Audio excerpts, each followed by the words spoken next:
자, 오늘 이제 에스겔 강의 세 번째 시간입니다.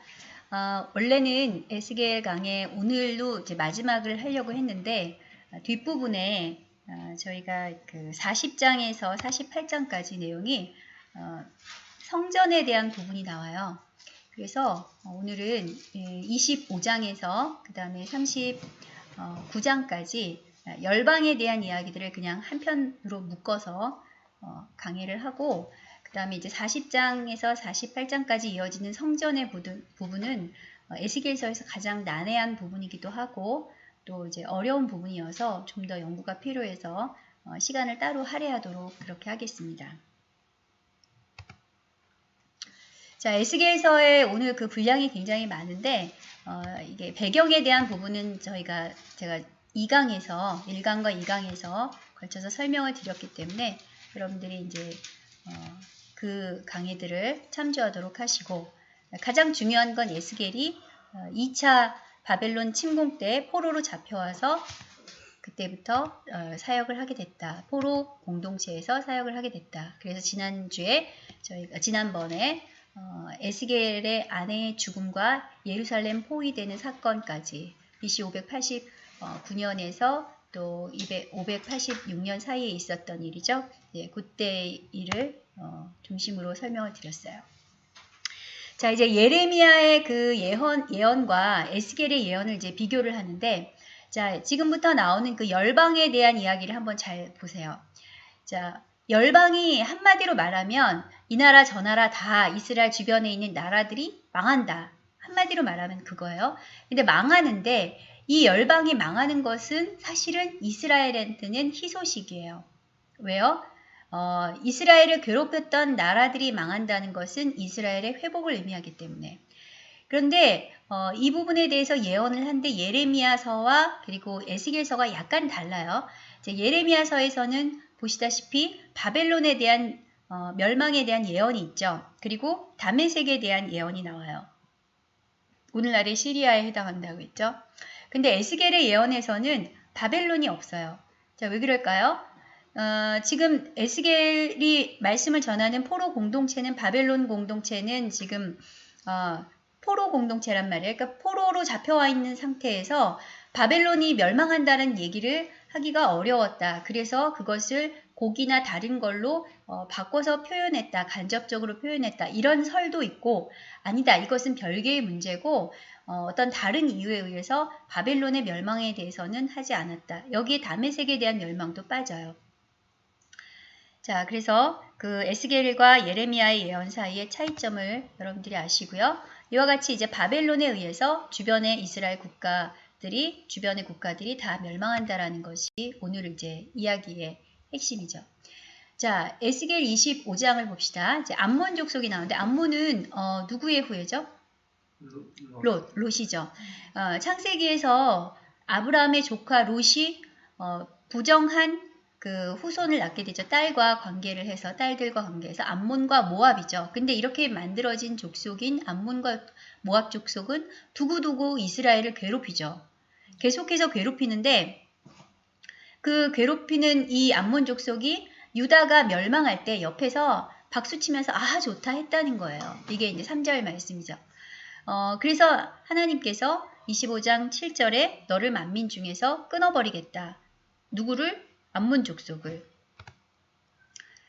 근데 이게 또 암몬 족속이 또 나쁜 짓을 한 게 있어요. 이제 예레미야 때 제가 한번 강의를 했었는데 예레미야 40장에 보면은 예루살렘이 완전히 멸망하고 새로운 공동체가 거기에서 이제 생존자 그 공동체들이 생기죠. 거기에 그 바벨론 총독으로 왔던 그다랴가 있었는데 그 그다랴를 이스마엘을 통해서 그 이스마엘이라는 첩자를 보내요. 어디서? 암몬 왕 바알리스가.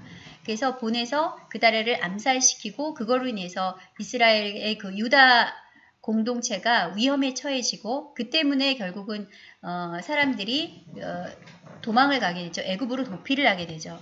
그 도피하는 과정 중에 예레미야도 같이 끌려서 가게 되고 이런 그 나쁜 짓을 했어요. 암몬이. 그런데 에스겔 21장에서 지난 시간에 배웠던 거죠.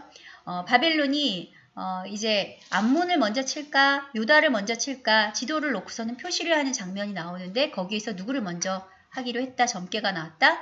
유다. 그래서 유다가 먼저 멸망을 했는데 그때 암몬이 옆에서 막 박수치고 좋아했는데 결국 암몬이 어떻게 됐다? 똑같이 바벨론의 왕의 칼을 맞아서 망하게 된다. 그 얘기가 이제 오늘의 얘기죠. 자, 이제 다시 한번 이제 리뷰를 하자면 남유다가 멸망하게 된 직접적인 계기는 뭐냐면 이 바벨론에서 친바벨론 정권으로 세운 시드기야 왕이 나중에 애굽을 의지해서 애굽과 연맹을 맺어서 주변에 있는 나라들, 뭐 암몬을 비롯해서 여러 나라들과 함께 반란을 일으켜요. 바벨론한테. 그러니까 자기를 세워준 나라한테. 그래서 어떻게 해요? 바벨론이 3차 침공을 해서 애굽도 박살내고 또 이 주변의 나라들도 다 박살을 내게 되는데 제일 먼저 누가 당한다? 예, 남유다가 먼저 명한다. 이게 시드기야 11년이었다. 그래서 이때 남유다도 망하고 그것을 보고 박수쳤던 암몬 너도 망한다. 그 얘기를 지금 말씀하고 계신 거예요. 그 다음에 에스겔 25장에서 또 다른 나라가 나오는데 모압. 자, 암몬의 형제 국가였죠. 모압. 그리고 세일은 에돔의 또 다른 이름이기도 해요. 근데 에돔의 한 지역으로 보기도 하고 그래서 이 두 나라가 결국 동방사람 누구죠? 바벨론의 느부갓네살이죠. 그래서 10절에 느부갓네살에 의해서 멸망하게 될 것이다. 여기가 이제 에돔 보이시죠? 에돔의 그 세일 산지. 그래서 에돔의 일부분하고 모압하고 가까이 있죠. 그래서 모압과 에돔이 바벨론에 의해서 멸망한다. 그 얘기고요. 이것을 에레미야 48장에서는 좀 더 자세히 하는데 이 모압이 왜 하나님의 진노를 사게 됐냐면 48장 7절에 예레미야에서 보면 그모스라는 신이 있어요. 이 그모스라는 신을 이스라엘에 수출을 한 거죠. 그래서 그 이스라엘이 그거를 받아들이게 돼서 너희가 이렇게 오염을 시켰으니까 너희가 당하게 될 것이다. 이제 이건데 그모스 신이 뭐냐면 몰렉 신이죠. 인신제사예요. 여기 보면 아기가 있죠. 그래서 아기를 어떻게 해요? 뜨겁게 불로 달궈진 이 신상에다가 살아있는 애를 갖다가 올려놔요. 그럼 그 애가 비명을 지르면서 화상을 입고 죽어가죠. 그럴 때 이제 그거를 신에게 바치는 예배라고 생각했던 게 몰렉신인데 이 예배를 이스라엘의 왕들도 자신들의 아이를 바쳐가면서 했을 정도로 성행했다는 거죠. 자, 그래서 이 모압 산당에서 이 제사 지내는 자들을 분향하는 자들을 내가 끊어버리겠다. 이게 예레미야에서 이미 했던 얘기죠. 자, 그 다음에 25장 12절에 보면 에돔에 대한 얘기가 나와요. 에돔은 어디의 후손이죠? 누구의 후손? 에서. 자, 이게 누구죠? 예, 아브라함이 아들을 낳았어요. 누구예요? 이삭이죠. 이삭이 또 아들을 낳았어요. 쌍둥이를 낳는데 야곱과 에서였어요. 그래서 야곱은 이스라엘의 조상이 되고 그 형이었던 에서는 에돔의 조상이 된 거예요. 근데 이 에돔의 조상이 됐던 에서는 원래 장자였는데 여기 지금 팥죽 한 그릇에 자신의 장자권을 팔고 이렇게 비참하게 되죠. 그래서 그 얘기가 창세기 25장에 나오죠. 장자의 명분을 가볍게 여겨서 이제 하나님의 그 장자권에서 멀어지게 된 이야기가 나오죠. 그 에서의 후손 중에 여러분들이 잘 아시는 이스라엘을 두고두고 괴롭혔던 민족 누구죠? 아말렉 족속이 나와요. 그리고 대만 도시의 이름도 나오죠. 자, 이 에돔이라는 민족은 계속해서 야곱 족속, 이스라엘을 괴롭혔어요. 그래서 나중에 하나님께서 크게 진노해서 완전히 이제 그 진멸하는 이야기들이 성경에 곳곳에 나오게 되고 그게 이제 오바댜서에도 나오게 되는데 민수기 20장에 보면 에돔 왕이 옛날에 이스라엘이 그 애굽에서 탈출해서 가나안 땅으로 갈 때 그 길을 에돔 땅을 통과해야 되는데 그거를 막았었죠. 못 가게 했죠. 그 일도 하나님이 기억하고 계셨어요. 그게 민수기에 나오는 얘기인데 중요한 사건은 뭐냐면 그 유다가 멸망하는 시기 시편 137편에 나오는데 7절을 보세요. 예루살렘이 멸망하던 날을 기억하시고 에돔 자손을 치소서. 이 말을 굳이 여기다가 시편에 넣었던 이유가 뭐냐면 예루살렘이 포위돼서 멸망할 때 그 안에 있던 이스라엘 백성들의 일부는 어떻게 했겠어요? 탈출을 시도했겠죠. 성을 탈출을 하는데 탈출하는 사람을 옆에서 이렇게 지켜보고 있다가 그 탈출하는 이스라엘 백성들을 잡아다가 바벨론에다가 인신매매해서 팔았어요. 포로로 팔든지 아니면 죽이든지 이런 나쁜 짓을 아주 잔인하고 야비한 짓을 에돔이 했다는 거죠. 그것을 이스라엘 사람들이 포로로 잡혀가면서도 두고두고 기억을 했던 거예요. 그리고 하나님께 그 원수를 갚아달라고 얘기를 하는 거죠. 그래서 어쨌거나 이 에돔이 멸망하게 되는데 그 이야기를 예레미야 49장에서 동일하게 에돔에 대해서 얘기를 하고 있고요.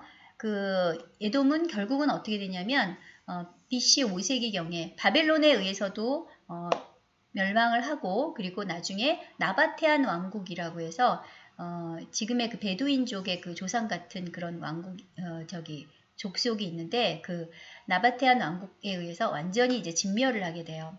그런데 그 후손 중에 일부가 살아남아서 명맥을 유지해서 나온 사람이 누구냐면 헤롯 왕인 거예요. 자, 그 다음에 이제 25장의 15절에 보면 블레셋이 나오죠. 블레셋은 어떤 나라예요? 지금의 팔레스타인이라고 할 수 있어요. 이 나라 또한 역시 이스라엘을 계속 괴롭혔던 나라였죠. 자, 블레셋은 누구의 후손이냐면 자, 노아의 후손 중에서 누구의 후손이에요? 함은 흑인종의 조상이라 그랬죠. 자, 함의 아들이 미스라임이라 그래서 이 미스라임은 이집트의 조상이에요. 근데 미스라임의 후손 중에 가슬루임이라고 있는데 그 가슬루임이 블레셋의 다른 이름이다 이렇게 보고 있어요. 창세기 10장. 그래서 이 블레셋은 크레타 섬이라고 아마 관광을 많이 하신 분들은 아실 거예요. 자, 이제 크레타 섬에서 왔던 그 족속인데 갑돌 섬이라고도 성경에 표기가 되어 있어요. 자, 이 블레셋에서 이 사람들이 BC 12세기경에 해양 민족이었는데 어떤 이유인지 모르겠는데 그냥 갑자기 이동을 해요. 이동을 해서 이 가나안 땅으로 들어오는 거죠. 근데 이들이 섬겼던 신이 바로 다곤신. 이게 싸이의 음반에 나오는 그 다곤신이에요. 인어처럼 생겼죠. 그래서 아스돗, 아스글론, 가드, 에그론, 가사. 많이 이게 익숙한 지명일 거예요. 자, 이 블레셋이 계속 괴롭혔는데 언제 평정이 됐었냐면 1차적으로 평정이 된 게 다윗 때문이에요. 이 블레셋의 유명한 장수가 누구였다 그랬어요? 골리앗이었다 그랬죠? 그래서 이 골리앗도 유명한 블레셋의 장군이었는데 다윗이 통일 왕국을 이루면서 블레셋을 평정을 해서 더 이상 이제 이스라엘을 많이 괴롭히지 못하게 되는 그런 상태가 됐었죠. 근데 계속 끝까지 옆에서 배아파하면서 남유다, 즉 이스라엘이 잘 되는 것을 배아파했던 민족이죠. 그런데 이 블레셋도 결국 북쪽 바벨론에서 일어나는 이 그 물결, 전쟁의 물결에 너희들도 결국은 멸망하게 될 것이다. 그 얘기를 하고 있는 거예요. 지금도 이 이스라엘의 주변에서 블레셋의 그 후손들이 누구예요? 팔레스타인이죠. 자, 이스라엘이란 나라는 이미 역사 속에서 사라졌어요. AD 70년 이후에. 그랬다가 언제 이게 나타났죠? 1917년 2차 대전 전후해서 벨포어 선언으로 인해서 이 유대인 국가 건설이 용인이 됐고 그 다음에 48년도에 이스라엘 건국이 되니까 이 땅에 살고 있었던 이 팔레스타인 사람들이 100만 명이 강제로 추방당한 거예요. 그러니까 이들이 피에로를 결성을 하고 결사적으로 항전을 하게 되죠. 그렇지만 이제 계속해서 그들의 그 자치권을 주장을 하고 있는 상태에서 대치 중인 상태지만 이스라엘은 6.1 전쟁을 통해서 예루살렘과 골란 고원을 탈환하게 되는 그런 얘기가 나오죠. 아직도 이스라엘의 지도를 보시면 서한지구 팔레스타인이 이렇게 있어요. 자, 그 다음에 이제 11째 해는 11년 차예요. 그러면 에스겔이 11년째 그 포로로 잡혀갔던 해라고 보기도 하고 시드기야가 다스렸던 11년 차. 이 해는 굉장히 중요한 해인데 바로 11년 차에 남유다가 멸망을 한 거예요. 예루살렘이 멸망한 거죠. 자, 이때 하나님께서 두로라는 나라에 대해서 예언을 하게 하세요. 이 두로라는 나라는 굉장히 중요해요. 자, 이 두로가 이스라엘이 멸망하는 거를 굉장히 좋아했는데 너가 망할 것이다. 똑같은 이제 스토리인데 왜 두로가 중요하냐. 두로와 시돈이라는 나라는 둘 다 도시국가인데 페니키아라는 이 지역 파랗게 표시된 거 보이죠? 오늘날의 레바논에 해당하는 나라예요. 이 페니키아에서 우리가 오늘날 배우는 영어가 나왔죠. 알파벳이 나왔어요. 자, 그 구속사의 계보를 보시면 이 시돈, 두로는 다 가나안 땅, 가나안의 후손으로 되어 있어요. 그리고 해양 민족이었죠. 굉장히 이 바다를 통해서 무역이 엄청나게 번성해서 수많은 번영을 누렸던 그런 나라였어요. 근데 왜 중요하냐? 열왕기상 11장에 보시면 솔로몬 왕이 타락하는 이야기가 나오죠. 자, 솔로몬 왕이 수많은 여인들과 결혼을 하면서 결혼 정책을 통해서 이제 나라의 안정을 추구하려고 하다 보니까 그 여자들의 이방 신들을 다 수입을 하게 되죠. 그 중에 누가 들어와요? 시돈 여인이 들어와요. 자, 시돈의 뭐 공주든지 이렇게 왔겠죠. 근데 시돈 사람의 여신 아스다롯이 이때 수입이 되는 거예요. 11장 5절에. 그게 바로 바알과 아세라 종교죠. 자, 이 바알과 아세라 종교가 이때 수입이 되기 시작해서 언제 크게 번성을 하냐면 오므리 왕조, 북왕국 이스라엘, 그러니까 솔로몬의 죄 때문에 르호보암 때에 나라가 쪼개지죠. 그래서 남쪽에 르호보암의 남유다, 북쪽에 여로보암, 그 솔로몬의 부하였던 여로보암이 세운 북이스라엘이 세워지는데 북이스라엘의 아합 왕이, 오므리 왕조의 아합 왕이 부인을 어떤 여자를 얻냐면 이세벨이란 여자를 얻어요. 근데 이 여자가 어떤 여자냐? 열왕기상 16장 31절에 여기 빨간색으로 표시된 거 한번 읽어볼까요? 시작. 시돈 사람의 왕 엣바알의 딸 이세벨을 아내로 삼고 가서 바알을 섬겨 예배하고. 자, 시돈 사람의 왕 엣바알이라 그랬는데 엣바알이란 뜻은 뭐냐면 바알 제사장이란 뜻이에요. 자, 그렇다면 바알 제사장의 딸이 이세벨이었으니까 나라의 왕이 바알 제사장이었으면 그 나라의 종교 자체가 바알 종교라는 뜻이죠.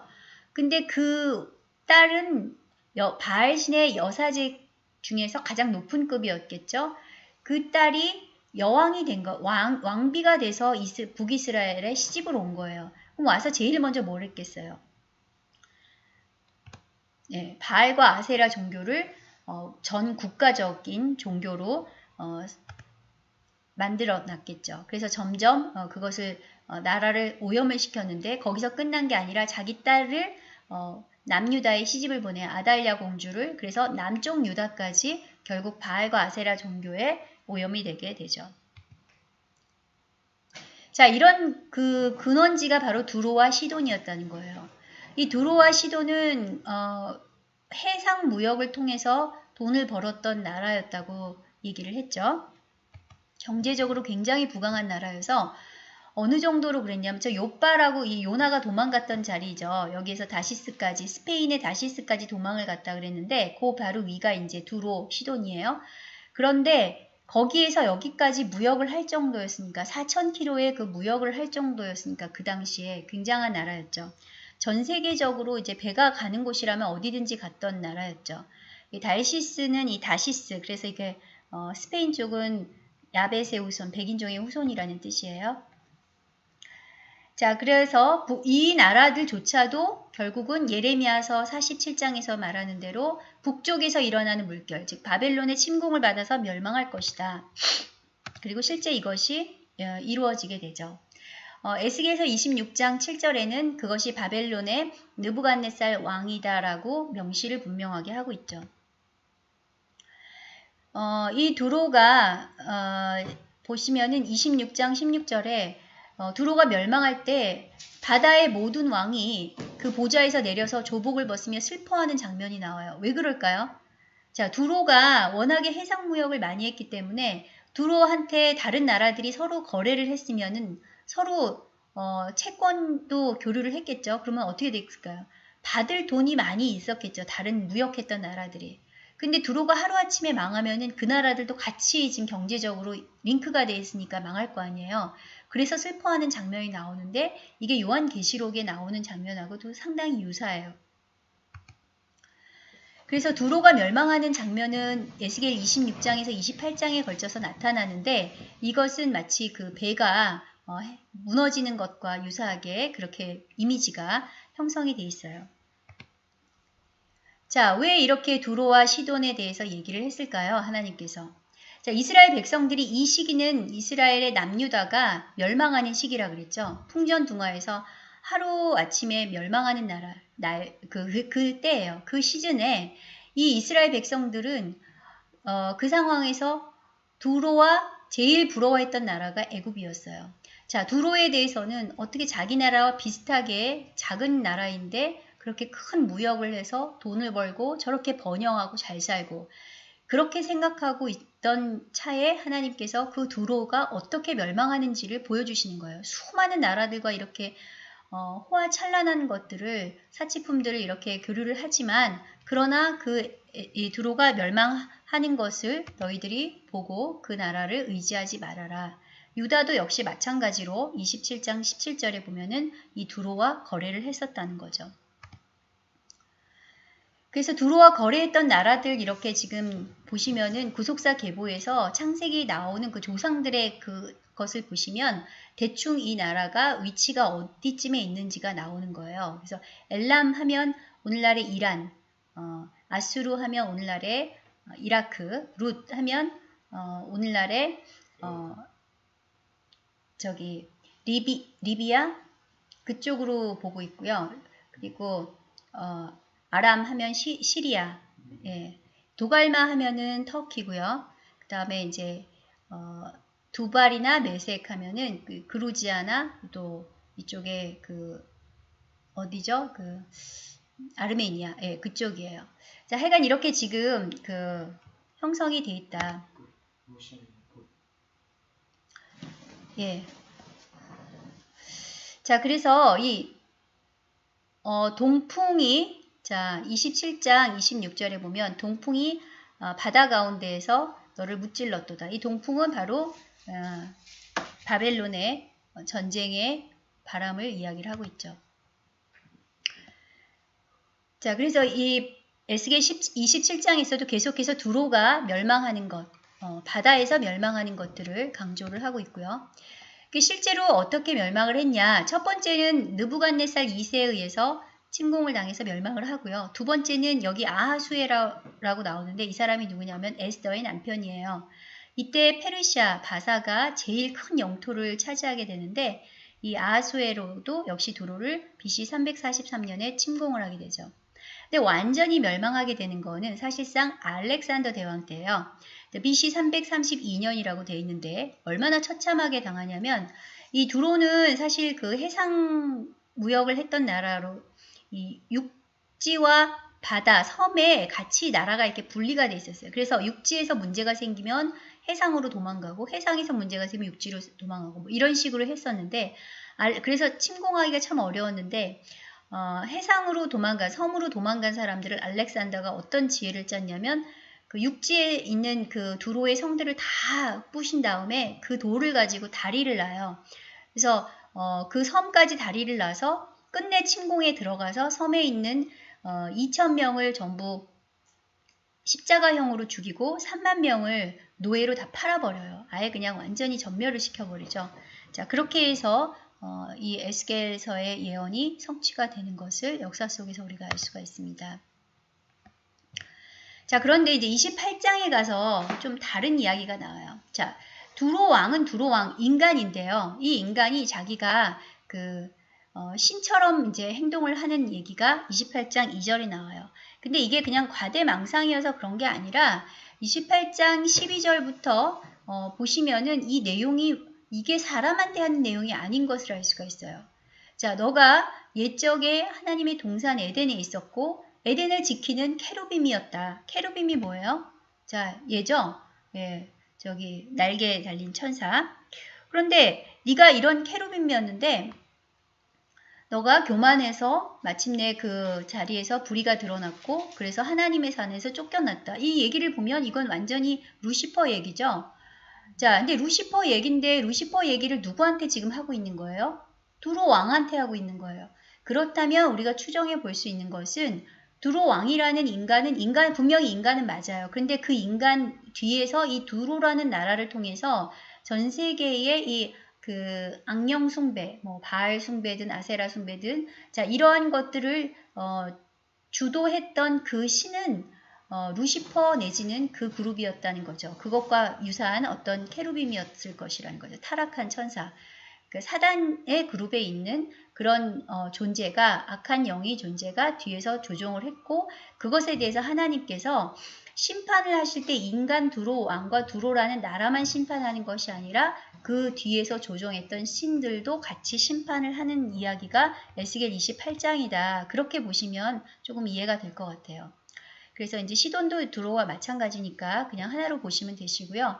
28장 23절에서 전염병으로 망하게 하게 될 것이다. 자, 그리고 근데 이제 다메섹, 시리아라는 것은 오늘날 그 국제 정세에서 굉장히 중요한 나라인데, 근데 에스겔서에서는 빠져요. 그래서 그냥 제가 에스겔서 49장에 다메섹에 대한 예언을 갖고 왔고, 이 시리아의 운명은 성경에 의하면 거의 회복이 불가능할 걸로 마지막 때는 그렇게 나오기 때문에 여러분들이 참고하시라고 일단 가져왔고, 지금 그렇게 해서 시리아 내전과 관련된 이야기를 제가 예레미야 강해 때 했으니까 한번 참조를 하시길 바랍니다. 자, 그 다음에 이제 에스겔 29장이죠. 자, 에스겔 29장에 가면 열째 해니까 이 해는 언제냐면 예루살렘이 멸망하기 1년 전이에요. 자, 그럼 1년 전에 무슨 일이 있었냐면 예루살렘이 포위된 상태에서 지금 항전하고 있는 상태예요. 그때 이 사람들이 완전히 멸망한 상태는 아니기 때문에 이 포위에서 항전하고 있는 동안에 누구랑 계속 교신을 하고 있었겠어요? 애굽과 교신을 하고 있었죠. 그래서 애굽이 도와줄 거라고 믿고 기다리고 있었다는 거예요. 근데 성경은 철저하게 애굽과 교신을 하거나 애굽과 의지하는 것에 대해서 반대하고 있어요. 모든 선지자들이 그것에 대해서 질책을 하고 있어요. 절대로 해서는 안 되는 행위로. 왜? 이스라엘이 어디서 나왔어요? 애굽에서 나왔죠. 애굽은 세상, 즉 믿기 이전의 상태, 우리가 회개하기 이전의 상태를 의미를 해요. 영적인 상태를. 그래서 다시 돌아가는 것을 하나님은 허용을 안 하는 거예요. 그런데 이 애굽에 의지를 하고 있었다는 거죠. 바로 그때 이제 애굽에 대한 예언을 하는 거예요. 애굽이 어떻게 될지를. 자, 에스겔 29장에 보시면 3절에 뭐가 나오냐면 애굽은 강들 가운데 누운 큰 악어인데 내가 5절에 보면 어떻게 해요? 지면에 떨어뜨린다. 여러분 악어는 강이나 물에서 사는 동물인데 이거를 육지에다 오래 두면 어떻게 돼요? 말라서 죽죠. 자, 그래서 이제 그것까지는 이해가 가는데 문제는 뭐냐면 큰 악어라고 했는데 악어한테 갈고리로 네 아가미를 깬다 그랬어요. 악어가 갈고리 그 아가미가 있나요? 여러분 악어는 그 아가미가 있는 존재는 아닌데 그런데 이제 이집트 악어신 그 보시면은 또 이렇게 세베크라고 악어신이 있긴 있어요. 실제로. 자, 그럼 그 악어는 뭘까? 이게 이제 힌트가 욥기 41장에 나옵니다. 그래서 욥기 41장에 보면 1절에 네가 낚시로 리워야단을 끌어낼 수 있겠느냐. 자, 욥기의 41장은 굉장히 중요해요. 왜 중요하냐? 욥이 계속 이제 하나님과 논쟁을 하고 또 그 여러 친구들과 논쟁을 하다가 마지막에 하나님 앞에서 완전히 회개하고 무릎을 꿇게 만드는 사건이 바로 이 리워야단에 대한 이야기를 듣고요. 그럴 정도로 고대에는 이 리워야단이 굉장히 유명했어요. 자, 리워야단이 어떤 존재냐? 누구도 감히 대적할 것을 인간으로서 상상할 수 없는 이 세상의 모든 피조물 가운데는 리워야단을 대적할 존재가 없다라고 당시에 모든 사람들이 생각했던 그런 존재였어요. 근데 이 리워야단이 대부분의 성경에 악어로 번역이 돼 있어요. 큰 악어. 자, 지금은 이것을 리워야단으로 번역하는 성경들이 많이 생기는데 거기에 2절을 보시면 갈고리로 그 아가미를 깰 수 있겠느냐? 없다는 거죠. 자, 이들이 보세요. 이게 악어라고 한다면 말이 안 되는 부분이 재채기를 했는데 빛이 나오고 입에서 횃불이 나오고 불꽃이 나오고 콧구멍에서 연기가 나와요. 악어가 그런 악어가 어디 있어요? 또 입에서 숯불 지피듯이 하고 불길을 뿜는데요. 악어가 그런 악어는 없죠. 더구나 31절, 42절을 보시면 이 리워야단이 등장을 할 때 깊은 물을 솥에 물이 끓는같이 부글부글 끓는대요. 가능해요, 이게? 바다가 기름병같이 부글부글 타고 그 빛나는 물줄기가 그가 지나가는 길에 있다. 자, 이 리워야단의 정체는 뭘까요? 결국 이사야 27장에 그 답이 있어요. 자, 27장 1절 다 같이 한번 읽어볼까요? 시작. 그날에 여호와께서 그의 견고하고 크고 강한 칼로 날랜 뱀 리워야단 곧 꼬불꼬불한 뱀 리워야단을 벌하시며 바다에 있는 용을 죽이시리라. 그러면 리워야단이 누구란 얘기예요? 바다에 있는 용. 리워야단은 날랜 뱀, 큰 악어, 리워야단 모두다 다 바다에 있는 용을 뜻한다는 거예요. 자, 이제 이해가 가시죠? 자, 그런데 이렇게 어마어마한 존재는 영적인 존재일 수 있는데 실제 존재일 수도 있고 영적인 존재일 수도 있는데 이 영적인 바다에 있는 용이 누구의 뒤에 후원자란 얘기예요? 애굽이죠. 애굽 뒤에서 버티고 있는 그 신이었단 말이에요. 그랬는데 이 애굽에 대해서 의지하는 것을 하나님은 뭐라고 말씀하셨냐? 29장 6절에 갈대지팡이래요. 자, 이 악어를 지면에다 내팽겨치고 이 리워야단을 내팽개치고 그렇게 이 팽개쳐진 그 리워야단 더 이상 힘을 발휘할 수가 없겠죠. 그 발휘할 수 없는 그 리워야단에 너희가 의지하는 것은 마치 이 갈대지팡이를 잡고 서는 것과 같다. 여러분 갈대지팡이 짚고 한번 서보세요. 어떻게 되나. 앞으로 꼬꾸라지죠. 자, 이 이야기를 이사야도 똑같이 경고를 했었어요.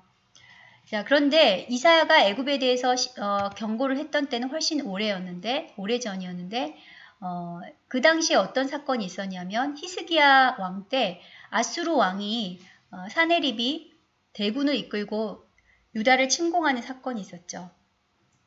그 침공을 했을 때 적군의 그 랍사게라는 그 사람이 적군의 대장 같은 사람인데 이 사람이 와서 뭐라고 얘기를 하냐면 이스라엘을 향해서 너희가 애굽을 믿는다. 그것은 상한 갈대 지팡이와 같은 것이라. 자, 적장이 이렇게 말할 정도로 그럼에도 불구하고 히스기야를 비롯해서 당시의 유대인에 있는 이스라엘인들은 애굽을 의지했다는 것을 지금 반증하는 사례죠.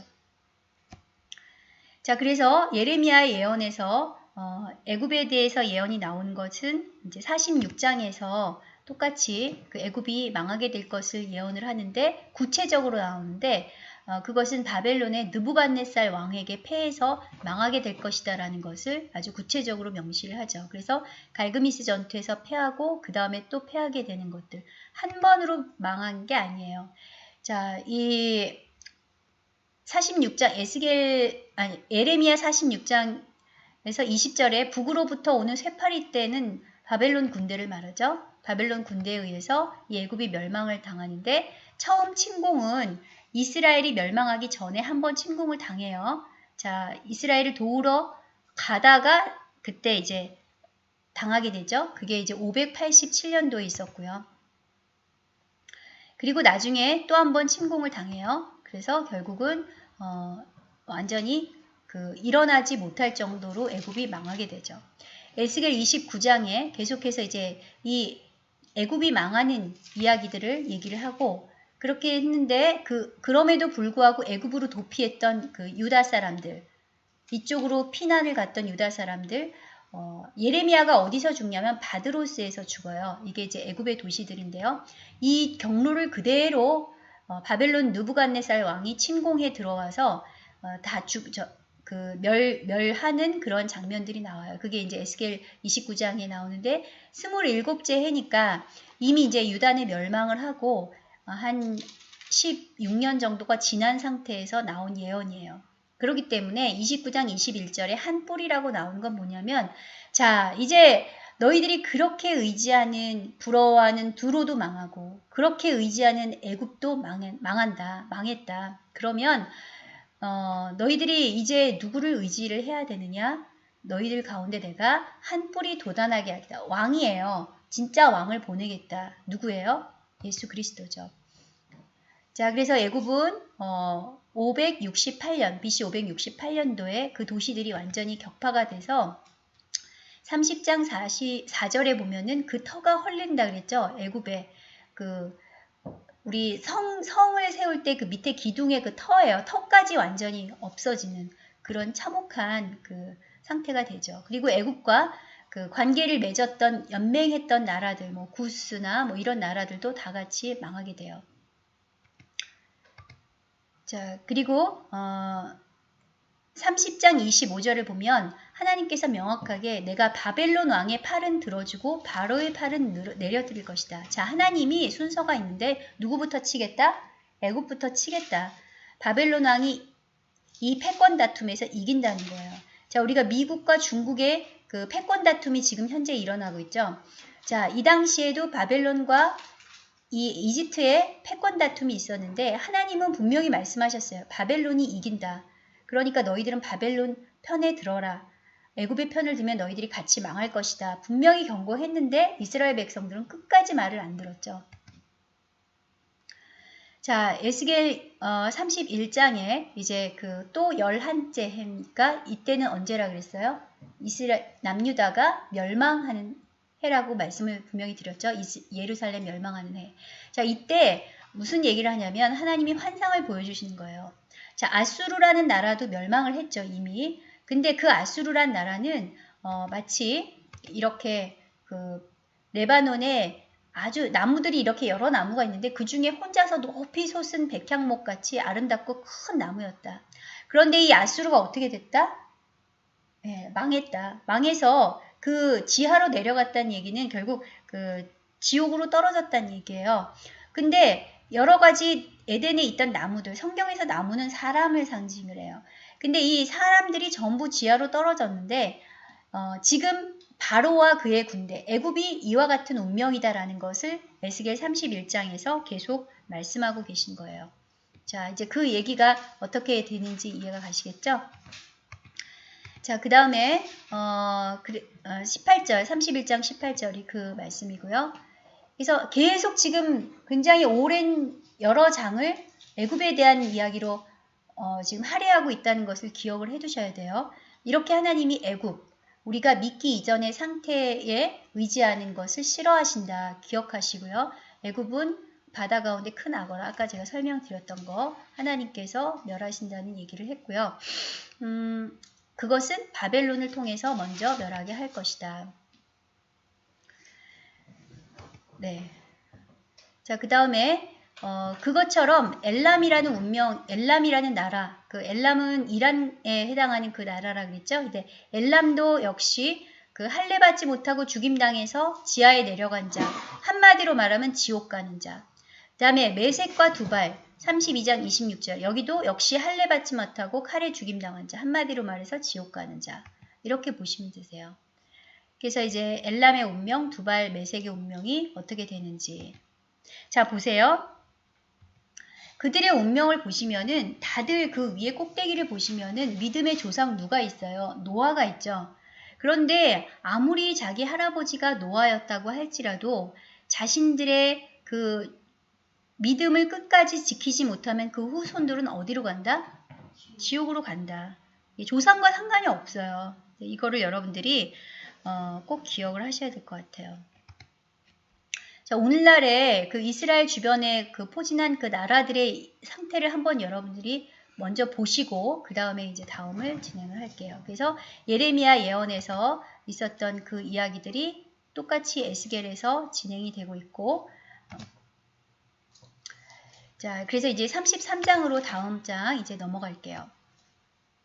자, 앞서서 말한 게 그 심판에 대한, 열방에 대한 심판에 대해서 얘기를 했는데, 이 열방을 이렇게 심판하시는 이유는 뭐예요? 심판을 받는 백성들로 하여금 하나님 됨을 알게 하기 위해서죠. 심판하는 주체인 하나님을. 또 하나는 그 이스라엘 백성들이 자신들을 지키는 하나님이심을 알게 하기 위해서죠. 자, 그런데 중간에 33장부터 진행되는 이야기는 파수꾼에 대한 이야기가 나와요. 자, 이 파수꾼에 대한 이야기는 전에 한번 본 것 같죠? 어디서 봤어요? 에스겔 3장에서 파수꾼에 대한 비유가 나오죠. 그래서 이 이야기를 여러분들이 봤는데 근데 또 다시 파수꾼에 대한 이야기를 했는데 이게 왜 여기서 나왔을까? 자, 에스겔 33장이든 3장이든 내용은 비슷해요. 그런데 시기가 다르죠. 33장에 했던 얘기는 이미 이스라엘이 거의 멸망하거나 멸망하기 직전이거나 그때 얘기예요. 자, 똑같이 여기서 공통적으로 얘기하는 거는 의인과 악인에 대한 이야기를 하는데 악인이어도 파수꾼의 경고를 듣고 회개하면 그는 구원을 받고 그리고 의인이어도 계속해서 과거에 아무리 자기가 공의로운 행동을 했다고 할지라도 자신의 죄를 회개하지 않으면 현재의 죄를 회개하지 않으면 그 또한 지옥으로 갈 수 있다. 그 얘기를 경고를 하는 게 이제 파수꾼의 이야기예요. 근데 이 이야기를 반복해서 하는 이유는 구원을 받는 무리가 많지 않다라는 것을 한 번 더 얘기하기 위해서요. 또 하나는 이 파수꾼의 이야기를 통해서 구원을 사람들이 회심을 하는 게 아니라 그 회심을 하는 것, 그러니까 파수꾼의 사명이라는 것은 자신이 그 사람들을 회심시키는 것이 아니라 뭐라 그랬어요? 선지자의 사명은 하나님의 말씀을 전하고 경고하는 그 자체에 있다 그랬죠.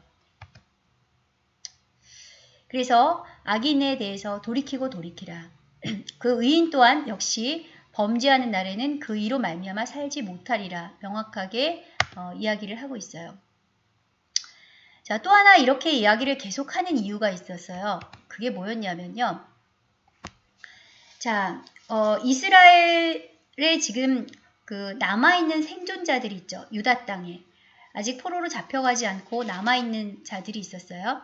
지금 33장에 어떤 일이 일어나냐면 12째 해니까 예루살렘이 함락이 됐어요. 함락이 되고 나서 한 5, 6개월 정도 있다가 거기에서 그 도망쳐 온 사람 내지는 포로로 다시 잡혀온 사람이 에스겔을 만나서 그날에 있었던 함락되는 그 상황을 이야기를 하는데 그 전날 에스겔의 입이 열렸다 그랬죠. 그래서 7년 동안을 벙어리로 있었는데 다시 말을 하게 됐어요. 그런 사건이 있었어요.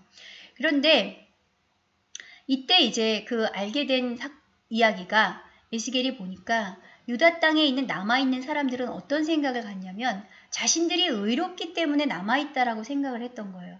자, 저렇게 포로로 잡혀갔던 사람들은 저 사람들 문제가 많은 사람들이다. 뭔가 죄를 지어서 그렇다.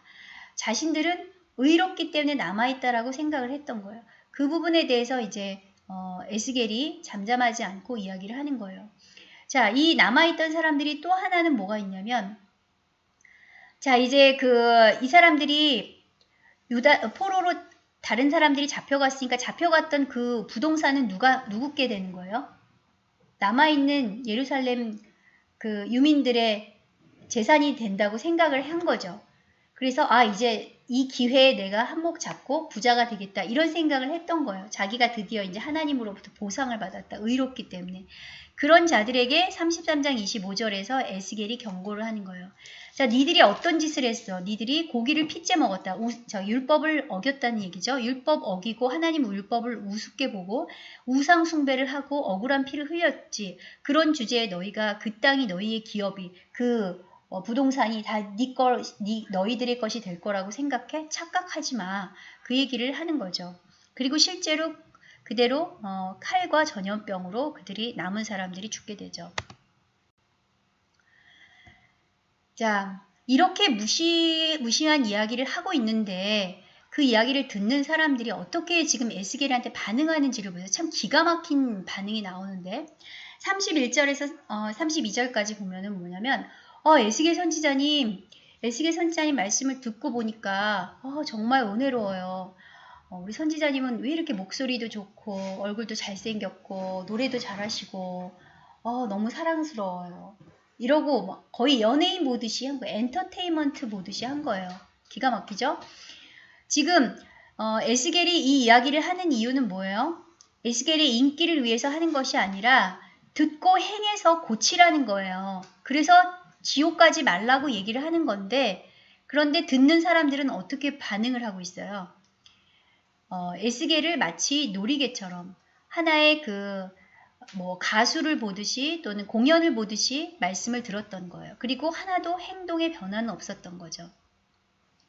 그런 자들한테 결국은 너희들에게도 재앙이 임할 것이다. 그런데 그 재앙이 내가 말한 대로 그 재앙이 임할 때 그때 가서 하나님이 그들 가운데 진짜 선지자가 누군지를 알게 될 것이다 라는 것을 33장에서 함으로써 이제 파수꾼에 대한 이야기를 하시는 거죠.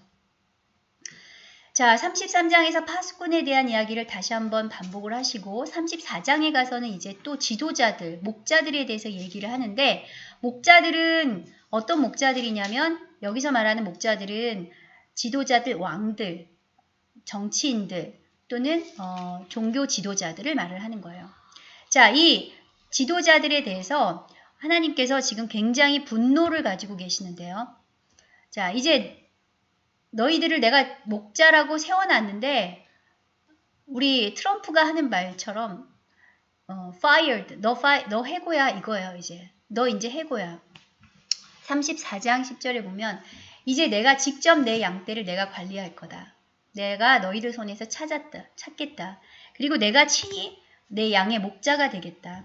이제 너희들 필요 없어. 그리고 너희들 지금 분명히 너희들이 똑바로 알아야 될 게 있어. 그게 뭐냐? 네. 너희들은 목자가 아니라 양이라는 거죠. 그런데 어떤 양이냐? 살찐 양이라는 거예요. 34장 20절을 보세요. 자, 내가 이제 심판하러 다시 오는데 심판을 할 텐데 양과 양 사이에서 심판하는 거예요. 살찐 양, 너희들은 목자가 아니라 똑같이 너희들은 다 양인데 그 양 중에서 니들은 살찐 양이고 그리고 백성들은 파리한 양이라는 거예요. 이게 무슨 말이에요? 살찐 양과 파리한 양이 생겼다는 것은 이 살찐 양은 파리한 양의 것을 뺏어 먹었다는 얘기죠. 자, 그 부분에 대해서 하나님께서 이제 심판을 하시겠다는 거예요.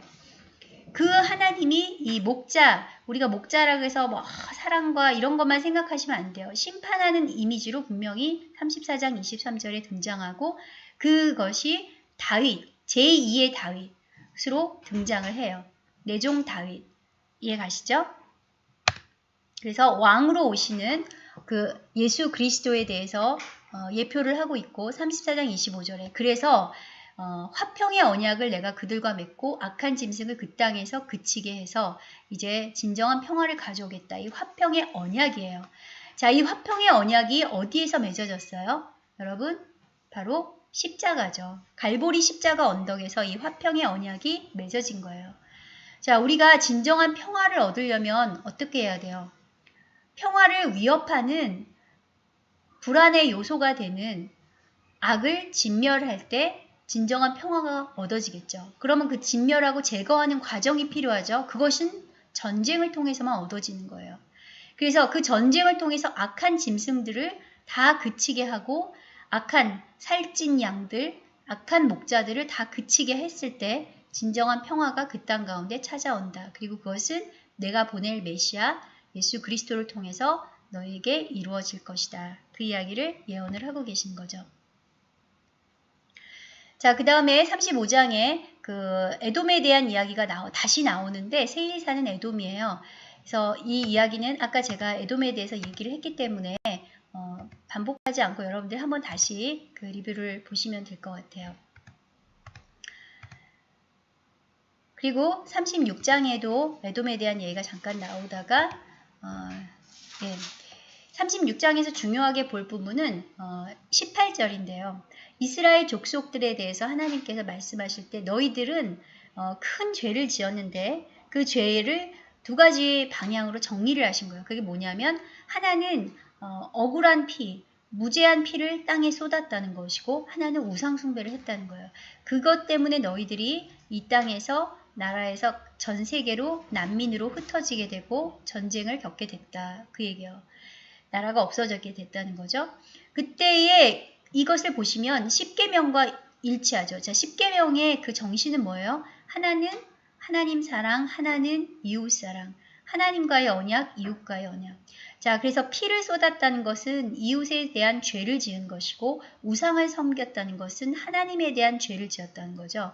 이 두 가지 큰 것을 다 어겼기 때문에 너희들은 심판을 받게 되었다라는 이야기를 지금 하고 있는 거예요. 그래서 그럼에도 불구하고 이제 너희들이 그 심판을 다 겪게 되면 그 다음에 내가 너희들에게 새 영을 주고 새 마음을 주고 그것으로 너희가 죄를 이기게 하겠다. 자, 하나님께서 이스라엘 백성들을 훈련시키시면서 인간에 대해서 하나님께서 보신 것이 뭐냐면 너희들에게는 너희들의 힘으로 죄를 이길 수 있는 능력이 없다. 그것을 너희들도 스스로 깨달아야 된다는 거죠. 그래서 그것은 무엇을 통해서만 우리가 죄를 이길 수 있냐? 이 율법을 지킬 수 있느냐? 새로운 영, 새 마음, 뭐예요? 마음의 할례, 성령이 오셔야 된다는 거예요. 자, 그 이야기는 이미 신명기 30장에 나오는데 30장 6절에 네 하나님께서 여호와께서 네 마음과 네 자손의 마음의 할례를 베푸사 그랬죠. 이 마음의 할례가 바로 성령 세례예요. 또 예레미야 4장 4절에 너희 마음의 가죽을 베라. 자, 이건 구약을 얘기를 하고 있는데 구약에서 이미 신약의 이야기들을 하고 있어요. 새 언약. 자, 31장 31절 예레미야에서도 새 언약에 대한 이야기. 이제 새 언약이 온다. 자, 여러분 새 언약이 뭐예요? 신약이죠. 옛 언약이 뭐예요? 구약이죠. 구약과 신약, 성경이죠. 결국 성경은 언약의 이야기예요. 자, 그래서 이 새 언약이 왔을 때 이제 너희들이 다시 에덴 동산 같이 회복이 될 것이고 그리고 그것은 이미 내가 너희들에게 가나안 땅에 들어가기 전에 이미 얘기했던 거다. 그러고 나서 보니까 정말 그랬던 거. 이게 뭐냐? 신명기 30장에 보니까 1절에 보세요. 자, 가나안 땅에 들어가서 너희가 이제 저주를 받아서 하나님으로부터 쫓겨나서 모든 나라 가운데 있다가 다시 이 일이 생각이 나거든. 그때 가서는 다시 하나님의 말씀을 청종하고 회개하면 30장 3절에 뭐라 그랬어요? 포로에서 돌아오게 하신다고 약속을 하셨잖아요. 이 일이 지금 이미 앞으로 벌어질 그 거의 1000년 가까이 이제 유지가 되는 그 이스라엘 나라에 이 일이 일어날 것이다라는 것이 신명기 때 이미 얘기한 거예요. 거의 1000년 전에 얘기를 하신 거예요. 자, 그리고 이제 에스겔 37장이 여러분들이 잘 아시는 그 마른 뼈 비유죠. 자, 에스겔 37장에 이제 이미 유다는 멸망을 했어요. 예루살렘 멸망했고 가망이 없어요. 북왕국 이스라엘도 진작 멸망을 했지만 가망이 없잖아요. 그러니까 이제 이스라엘에는 아무런 희망이 없겠다 이런 생각을 가지고 에스겔도 굉장히 실망에 차 있었던 때 하나님께서 에스겔아 따라와라 하면서 골짜기 가운데 있는 뼈를 환상으로 보여주시는 거예요. 봤더니 수많은 뼈들이 있는데 다 말라 비틀어져서 도저히 가망 없는 그냥 신체 뼈들인 거예요. 그런데 하나님께서 자, 에스겔아 이 뼈들이 살 수 있겠니? 하고 물어보신 거죠.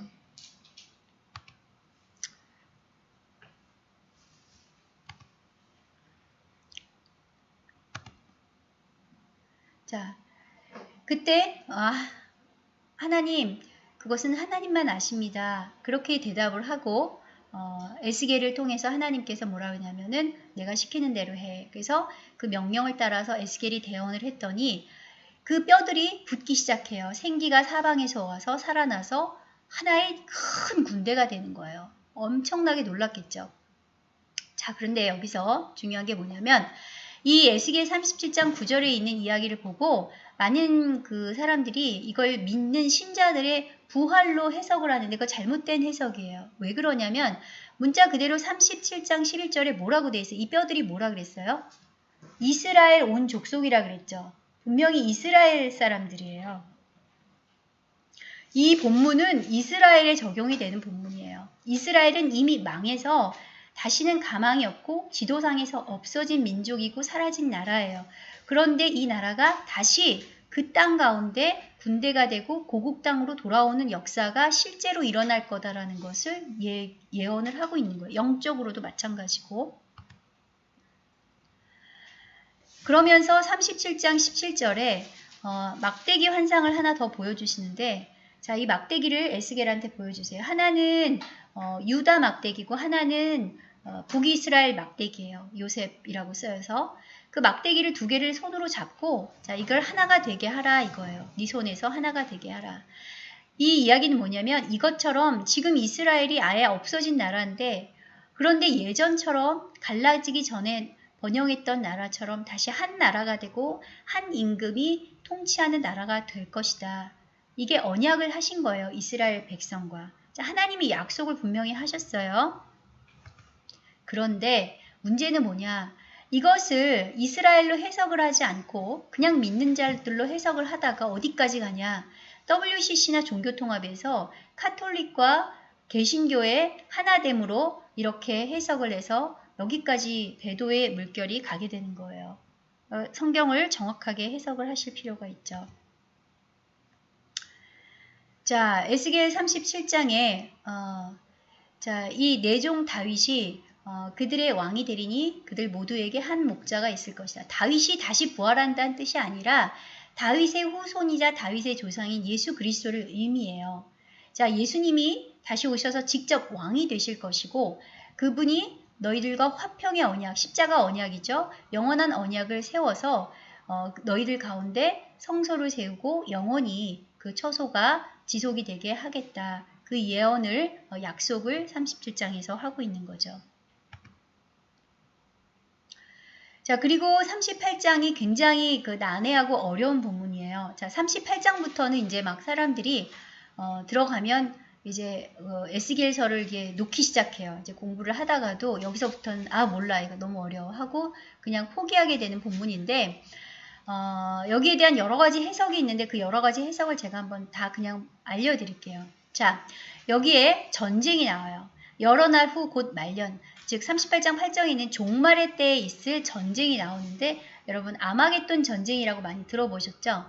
자, 이 아마겟돈 전쟁이란 것과 유사한 전쟁이 나오는데 이게 곡과 마곡의 전쟁이에요. 그래서 성경에 종말에 있을 전쟁이 세 가지가 나오는데 유브라데 전쟁, 아마겟돈 전쟁, 곡마곡의 전쟁 이 세 가지가 있어요. 계시록에 등장하는 이 세 가지 전쟁 중에서 에스겔에는 곡마곡의 전쟁이 등장을 해요. 그런데 이 곡마곡의 전쟁을 아마겟돈이나 유브라데 전쟁과 동일시하는 해석이 있고 아니다 이거는 서로 다른 전쟁이다 라고 해석하는 해석이 있어요. 거기서 이제 성경에 대한 해석이 차이가 나기 시작을 해요. 근데 오늘은 두 가지를 다 알려드릴게요. 자, 이 곡마곡의 전쟁은 어떤 전쟁이냐면 어느 말년에 이 세상의 종말의 때에 어떤 일이 일어나냐면 38장 12절에 보면 물건을 겁탈하며 노략하리라 하고 이 곡마곡과 여러 나라들이 연합을 해서 세상 중앙에 거주하는 백성은 이스라엘 백성이에요. 그래서 이스라엘을 치기 위해서 온다는 거예요. 뭔가를 지금 이슈가 생기는데 그 물건이 뭔지는 모르는데 그 물건을 노략하기 위해서 그 이스라엘을 둘러싼 나라들이 하나로 연합군을 형성을 해서 이스라엘을 망하게 하기 위해서 전쟁을 걸어온다. 그 얘기가 38장의 주된 시나리오예요. 근데 여기에 등장하는 그 나라들이 이렇게 있어요. 자, 고멜이라는 나라가 등장하는데 이 도갈마라는 나라나 고멜은 다 지금의 터키와 연관된 나라로 생각을 하고 있어요. 마곡은 이 러시아와 관련된 이 시베리아나 러시아 이쪽의 땅으로 예상을 하고 있고요. 달시스는 아까 얘기한 스페인, 유럽 쪽을 말하고 두발과 메색은 그 밑에 아르메니아, 그루지아 이렇게 얘기를 하고 있어요. 스바에 대해서는 아마도 이 사우디아라비아나 또 이쪽을 얘기를 하고 있는데요.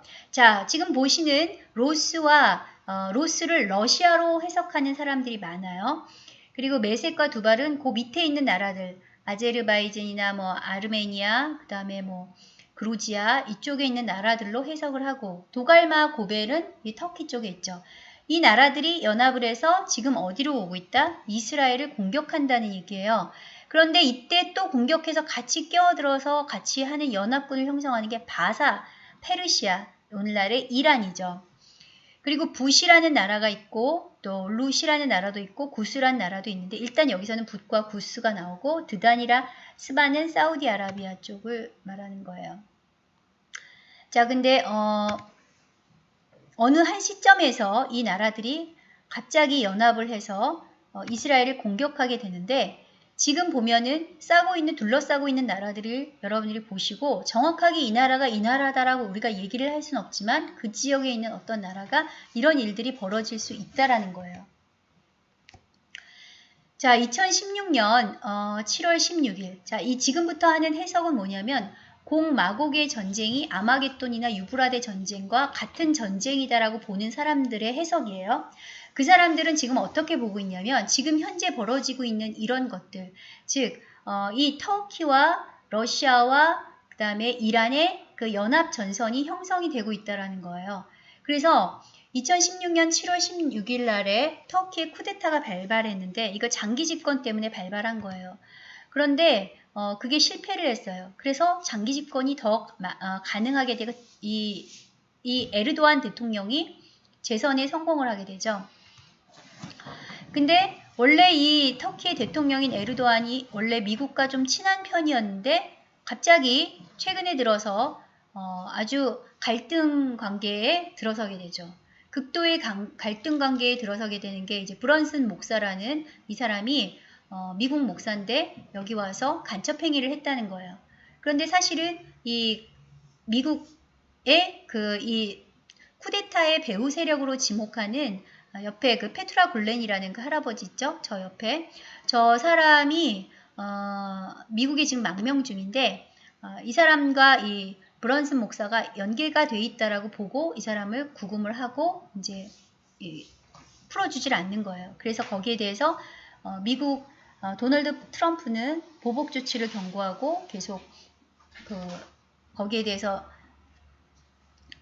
리라와 가치가 폭락하게 만들면서 대응을 하고 있죠. 경제 제재로 지금 번지게 되는 그런 상황이죠. 자, 이걸로 인해서 세계는 또 공황 상태로 가고 있는 것이 아니냐라는 이제 우려가 생기고 있는데 문제는 뭐냐면 이 일로 인해서 터키와 러시아, 중국이 급격히 가까워졌다는 사실이에요. 중국은 중국 나름대로 이 1대1로 전략을 이미 펴고 있었는데 이것을 하게 됐던 이유는 사실은 뭐냐면 중국이 땅덩어리가 넓고 인구가 많은데 석유가 나질 않으니까 이거 석유로 택도 없으니까 그 석유의 공급처 그 루트를 찾는 거예요. 근데 그 루트마다 누가 나중에 그걸 방해를 하냐면 결국 막아서냐면 미국이 막아서죠. 서로 이제 거기에서 그 전쟁이 일어나게 되는데 그런 와중에 중국은 계속 중동과 가까워지게 되는 거죠. 자, 이 영국의 인디펜던트가 8월 14일 날 이런 얘기를 했어요. 그 트럼프가 치명적인 실수를 했다. 터키를 푸틴에게 갖다 바쳤다. 자, 이게 맞는지 틀린지는 모르겠지만 일단은 결과적으로는 터키와 러시아가 가까워졌어요. 물론 그 전에도 가까워졌지만 더 가까워졌다는 거죠. 반미 행보가 생기면서. 자, 1년 전에도 똑같은 저 사진이 있었는데 지금 올해 또 똑같은 사진이 나와요. 세 사람의 위치만 바뀌고 저렇게 악수하고 있는 사진이 나와요. 자, 시리아의 문제로 인해서 러시아와 터키와 이란이 서로 저렇게 연합하는 게 나와요. 자, 여러분들이 여기서 보셔야 될 거는 저 나라들이 뭐냐면 반이스라엘 진영이라는 사실이에요. 자, 이 이란은 이스라엘에 대해서 완전히 극도로 그 반대 진영에 속한 나라죠. 증오하는 나라죠. 그래서 이란이 핵을 왜 개발을 해요? 이스라엘을 치려고 개발을 하죠. 그래서 이란의 핵 협정을 탈퇴하는 이것이 북한에 대한 경고 메시지가 아니냐라는 그 기사가 5월 달에 떴었는데요. 그리고 이제 이란과 전쟁하는 것은 모든 전쟁의 어머니라고 미국에 경고를 해요. 자, 그런데 왜 여기서 갑자기 뜬금없이 또 북한이 등장을 하느냐 이렇게 생각하시는 분들이 있을 것 같아서 설명을 드릴게요. 2017년도 9월 달에 이거는 일반 중앙일보 기사에서 나온 거예요. 어디 그냥 무슨 그런 그 토픽 그런 게 아니고 그냥 기사에서 나온 건데 왜 이 기사가 나왔냐. 23년 전인 1994년도에 유대인 랍비가 이 북한과 미국 간의 핵 참사가 벌어질 것을 이미 예언을 했다는 거예요. 그리고 이 유대 이스라엘을 파괴할 핵전쟁이 벌어질 텐데 그것은 코리아에서 시작될 것이다. 그래서 서울이 정말 아마겟돈의 근원지가 될 것이다라는 거예요. 자, 이 사람은 지금은 이제 생존하고 계신 분은 아닌데 이분이 핵전쟁을 예견하면서 시리아도 이란도 이라크도 아닌 코리아에서 이런 것이 일어난다고 얘기했을 때 당시에는 반응이 없었지만 최근에 이게 이렇게 반응이 뜨겁게 된 것은 실제로 이 일이 일어나고 있으니까 그러는 거예요. 북한의 핵실험이 이제 됐고 또 미국을 위협하는 국가로 실제로 나타나고 현상적으로 나타나기 때문에 이게 문제가 되는 거죠. 그래서 3차 중동전쟁과 4차 중동전쟁, 걸프전까지 정확하게 예언을 마쳤던 사람이었다. 이제 이렇게 나오고 있어요. 자, 그런데 이것이 실제로 지금 또 2017년도 9월 달에 이런 이야기들이 나오고 있었어요. 원래 그 전날 뭐가 있었냐면 풍계리에 지진이 있었어요. 풍계리에 지진이 있었는데 그 다음날 뜬금없이 북한이 뭐라 그러냐면 이스라엘에 대해서 성전을 선포해요. 가만두지 않겠다. 유대인 국가를 파괴하겠다라고 위협을 했던 기사가 나오는 거예요. 이게 왜 갑자기 뜬금없이 이스라엘에 대해서 북한이 무슨 관계가 있길래 이렇게 하는가. 이 연합되는 이 전선 가운데 북한과 이란의 그 끈이 굉장히 강력한 끈인데 북한이 만드는 모든 그 살인 병기가 이란과 시리아로 팔려가고 있는 거예요. 그것을 이스라엘에서 막기 위해서 모사드를 보내서 풍계리의 지진을 일으켰다라는 설이 있어요. 자, 그래서 이 이스라엘과 북한 간의 모종의 그런 알력이 지금 생기고 있는데요. 2018년 7월 9일자 기사에 이미 그것에 대해서 워싱턴 포스트인가요? 여기에서 북한, 이란, 시리아의 미사일 판매 중단 대가로 이스라엘에 10억 달러를 요구한 적이 있다라는 기사가 뜨기 시작했죠. 자, 왜 이런 일들이 일어날까? 이스라엘이 도대체 어떤 문제가 있길래 이렇게 중동의 문제가 하루도 끊임없이 이렇게 문제가 발생을 하는 것일까? 자, 굉장히 중요한 뉴스가 나오는데 이게 뭐냐면 2010년도에 석유가 발견이 됐다라는 사실이에요. 어디에서? 이스라엘에서. 그런데 이 이스라엘에서 발견된 석유가 사우디에 이어서 세계 2위 수준의 그 엄청난 석유가 그 땅 밑에 있다는 거예요. 이스라엘 땅 밑에. 그 바다와 그 땅 밑에 있다는 거예요. 자, 그런데 그 개발하는 그 광구, 그것이 제일 많이 발견된 광구가 공교롭게도 이름이 레비아탄, 리워야단이에요. 재밌죠? 자, 그렇기 때문에 처음에는 이스라엘이 자원도 없고 작은 나라고 그냥 상징적으로 그냥 성경 속의 나라로 미국이 영국이나 여기에 세웠나 보다 이렇게 생각했다가도 이제는 그 얘기가 아니죠. 이거는 돈이 걸린 거기 때문에 중동에 있는 나라들 그리고 러시아, 중국 다 여기에 달려들 수밖에 없는 그런 상황이 된 거죠. 사실상. 그래서 현재 레바논과 이런 공방전을 석유가스 시출을 놓고 오늘날까지 지금 하고 있다는 거예요. 자, 보세요. 이것이 신명기 33장에 실제로 어떤 얘기가 나오냐면 바다의 풍부한 것과 모래에 감추어진 보배가 스불론 땅에 있고 그리고 아스엘 땅에 그의 발이 기름에 잠길지로다 라는 것이 33장 24절에 있어요. 그래서 그 지역이 유전이 나오는 지역이에요, 사실은. 그래서 이것이 예언이 이렇게 성취된 것이 아니냐라는 그런 해석도 일부가 있습니다. 참고로 하라고 말씀을 드렸고요. 자, 그렇게 해서 실제로 이스라엘이 이렇게 지도상에 나타나고 더구나 예루살렘이 탈환이 되고 이스라엘 수도가 2017년에 선포가 되고 그쪽으로 미국이 예루살렘으로 대사관을 이전을 하고 이런 것들이 정확하게 지금 순서대로 진행이 되고 있다는 거죠. 그래서 곡과 마곡의 전쟁을 아마겟돈 전쟁과 같은 종말의 전쟁으로 보는 시선에서는 그렇다면 곡은 누구인가 라고 했을 때 후보로 이런 사람들을 생각을 하고 있다. 여러분들이 참고로 보시고요. 이렇게 보시는 분들이 있다라는 거죠.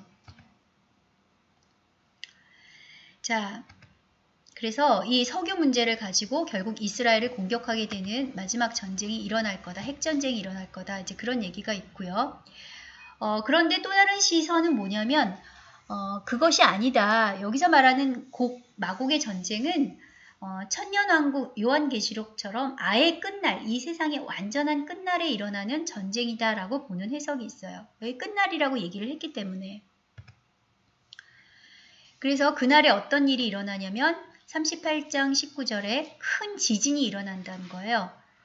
그리고 그때 뭐 전염병과 피, 폭우, 우박덩이, 이게 핵전쟁과 좀 비슷하게 그렇게 묘사가 되고 있어요. 그리고 39장에 가면 고객의 얘기를 해서 내가 너를 대적하고, 그리고 39장 3절에 활을 쳐서, 자, 활은 이슬람을 상징을 하죠. 그래서 뭔가 이 진영이 이슬람과 연관된 진영이 아니냐, 이런 해석이 있고요. 자, 중요한 건 뭐냐면 이 곡마곡의 전쟁이 천년왕국 전에 있든지 후에 있든지 간에 어쨌거나 이 전쟁은 어떤 전쟁이냐면 이스라엘을 공격하는 전쟁이에요. 자, 이스라엘과 하나님의 백성을 공격하는 전쟁인데 그 전쟁의 결과가 어떻게 되느냐? 하나님이 개입을 하신다는 거예요. 그래서 초자연적인 능력으로, 엄청난 지진과 어떤 초자연적인 능력으로 곡마곡의 그 연합군이 대패한다는 거예요. 그 상상을 초월하는 대패가 일어나는데 그때 어떻게 되냐면 그들이 갖고 왔던 모든 살인 병기나 무기들을 나중에 7년 동안을 이스라엘에서 아무리 태워도 더 이상 계속해서 태울 것이 있을 정도로 그렇게 많은 그런 대승을 이스라엘이 하고, 그리고 이 곡마곡의 군단은 지게 될 것이다. 이제 그런 이야기들을 지금 39장에서 하고 있는 거죠. 그렇게 함으로써 하나님께서 그 시체들 사이에서 그 무기들을 다 태워버리시고 그 땅을 정결하게 하고, 그로써 이방에 있는 모든 나라들이 이스라엘의 하나님은 진짜 하나님이시구나 라는 것을 그들이 스스로 인정하게 될 것이고, 또 이스라엘 백성들도 하나님은 정말 하나님이시구나, 그리고 회개하고 그리고 예수님을 믿게 된다라는 것이죠. 회개하게 된다는 이야기가 이제 나와요. 자, 그리고 또 이스라엘 백성들이 한 사람도 이방에 남지 않고 모두 이방에서 고국 땅, 이스라엘 땅으로 돌아오게 되는 역사가 일어나게 될 것이다. 자, 성경에 있으니까 언제인지 모르지만 그런 일이 일어날 것이다 라고 여러분들은 그냥 보고 믿으시면 돼요. 자, 이제 참고로 제가 요한계시록을 조금 정리를 해드릴게요. 자, 이 요한계시록을 정리를 하면 여러분들이 그 전쟁이 3가지 종류가 있다 그랬죠? 계시록에. 자, 나팔 불 때, 6째 나팔이 불 때 일어나는 유브라데 전쟁이 있고요. 그 다음에 6 대접 재앙 때 일어나는 아마겟돈 전쟁이 있고요. 그 다음에 천년왕국 다음에 20장에 나타나는 곡과 마곡의 전쟁이 있다. 그래서 자, 여섯째 천사가 나팔을 불었을 때 큰 강 유브라데에 4 천사가 풀어지면서 거기에 월 일시에 사람 3분의 1이 죽는다 그랬어요. 자, 보세요. 지금 뭘 얘기하고 있냐면 유브라데 전쟁을 얘기하고 있는데 이 유브라데 전쟁은 2만만의 마병대와 불, 유황, 연기가 등장해요. 그런데 그 결과 어떻게 되냐면 사람 3분의 1이 사망을 하는 거예요. 자, 그러면은 고대예요. 이것을 썼던 요한이 썼던 시대는 2000년 전인데 2000년 전에 월 일시에 사람 3분의 1이 사망하는 그런 무기를 상상할 수 있겠어요? 칼로는 이게 불가능한 일이죠. 어떤 것으로 가능해요? 이게 핵전쟁이죠. 뭐. 자, 그 다음에 그래서 그것은 이제 3차 대전이라는 것에는 뭐 논란의 여지가 없어요. 근데 문제는 이 다음이죠. 아마겟돈 전쟁인데 아마겟돈 전쟁이라고 또 유브라데 강에서 또 나타나요. 이게 6째 천사가 나팔을 대접을 쏟았을 때 이제 아마겟돈 전쟁이 나오는데요. 자, 요한계시록 16장에 등장하는 이 아마겟돈에는 용이 나오고 짐승이 등장하고 거짓 선지자가 등장을 해요. 그래서 사탄의 군대와 어린 양, 천사, 성도들의 군대가 전쟁을 하게 되죠. 이것은 영적인 전쟁을 의미를 해요. 영계에서 일어나는 전쟁. 그래서 이방인의 때가 다 차고 교회 시대가 끝날 무렵에 일어나게 될 영적인 전쟁이 아니냐 이렇게 보고 있고요.